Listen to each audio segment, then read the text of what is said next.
A new report from Punchbowl News says that Amazon is looking to avoid the blame for raising prices as a result of President Trump's new tariff. In a few moments, I will sign a historic executive order instituting reciprocal tariffs on countries throughout the world. Reciprocal, that means they do it to us and we do it to them. He called euphemistically the president's strategic uncertainty in his negotiating position over time here.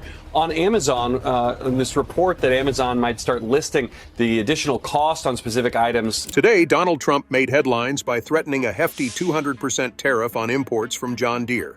Just a few months ago, in June, John Deere announced they would shift some of their production lines to Mexico.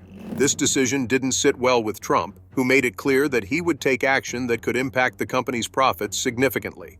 He warned John Deere directly, if they move jobs out of the U.S., they'll face severe consequences when trying to sell their products back in. This strategic expansion of John Deere sparked outrage and concern, reverberating through Washington and financial markets from Wall Street to Sao Paulo.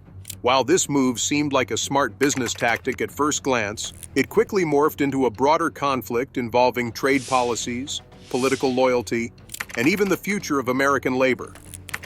Affirmed that they're not just thinking about this move, they're actively breaking ground on a new manufacturing facility in Mexico that's set to go live by 2026. Trump wasted no time responding. He publicly criticized the company's decision, calling it a betrayal, and emphasized the potential tariff consequences for every John Deere product manufactured outside the U.S. The underlying message was loud and clear. Jobs cannot just be relocated without incurring political fallout. This situation goes beyond just a headline. It represents a serious conflict between the political figure many rural Americans support and the company they rely on for their livelihoods. John Deere's board didn't take this decision lightly. They spent months weighing the options, armed with data and market analysis. The reality is simple. The costs to produce equipment in the U.S. have soared. Supply chains are overloaded, labor is hard to come by, and competitors are offering quicker, cheaper solutions. Companies like Japan's Kubota and India's Mahindra have already mastered low-cost manufacturing. To stay competitive, John Deere is turning to Mexico, where labor is significantly cheaper, the workforce is skilled, and access to growing agricultural markets in Latin America is more convenient. John Deere's recent production changes have sparked significant reactions. With U.S. ports facing congestion and delays in raw materials disrupting operations, the company found itself in a challenging situation. To adapt, they made a strategic move by investing $55 million in a state-of-the-art facility in Mexico. This facility focuses on building mid-frame skid steer and compact track loaders, machines that are crucial for the rapidly growing small to mid-sized farming market in regions like Brazil, Argentina, and Colombia. For John Deere, this wasn't a betrayal of American workers. It was a calculated strategy. However, former President Trump took it personally. During a rally in Iowa, he made a bold statement, claiming that John Deere was turning its back on American labor and that there would be consequences for such decisions. This rhetoric energized his base, but also served as a broader warning to other manufacturers within the industry. Interestingly, John Deere stood firm in the face of these accusations, stating that the expansion in Mexico would impact less than 5% of their North American production. They emphasized that their core products, including large tractors and harvesters, would still be manufactured in the U.S. This move was framed not as abandoning the country, but as optimizing their operations to meet global demands. From an investor perspective, Wall Street reacted positively after an initial dip, with analysts from Bloomberg and Goldman Sachs viewing the expansion as a smart and necessary step. The rationale was straightforward. As farming demand shifts, production must follow, despite any politically motivated tariffs that might arise. In fact, some believe that Trump's rhetoric might inadvertently benefit John Deere, as new tariffs could have a harsher impact on other foreign producers, while Deere retains a significant manufacturing presence in the United States. Competitors from abroad may find themselves at a disadvantage as the market evolves. John Deere has found itself at the center of a heated debate, and surprisingly, it's not just about tractors. The company's decisions have ignited discussions among rural voters, especially in crucial swing states. Picture this. On social media platforms and talk radio, folks are passionately defending John Deere, calling it an essential business that's trying to adapt in tough times. Meanwhile, others are voicing their loyalty, viewing the company's moves as disloyal to its roots.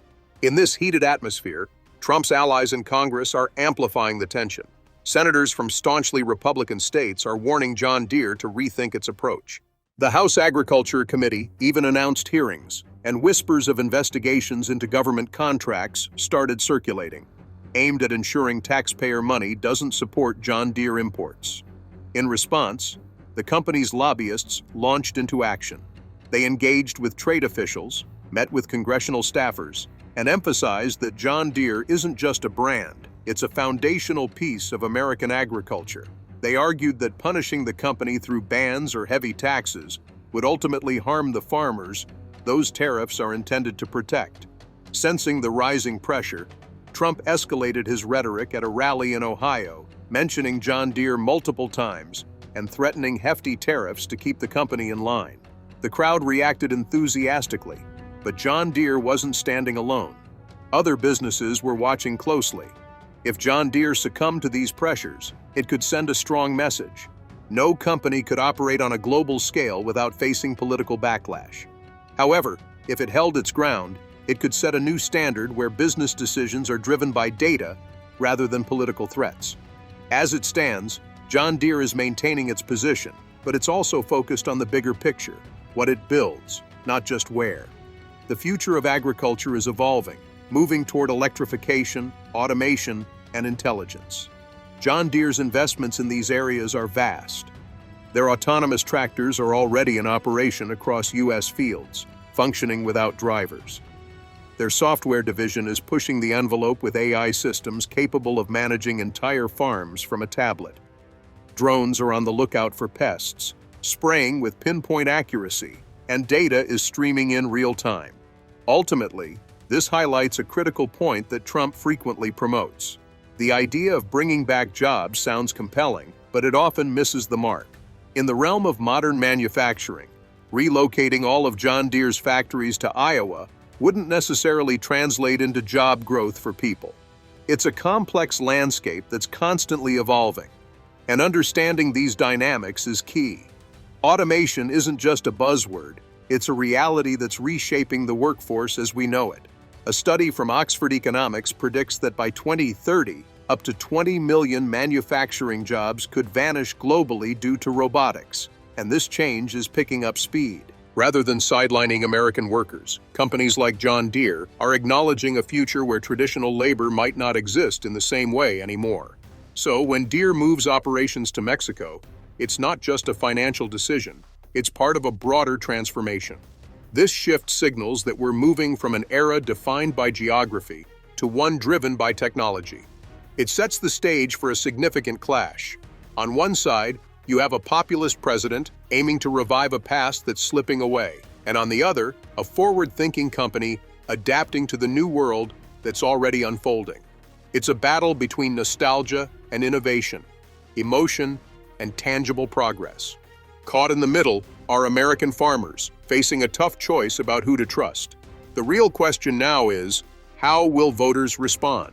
Will they hold Deere accountable for what it believes is a necessary move for survival? Or will they blame Trump for jeopardizing access to essential equipment for their farms?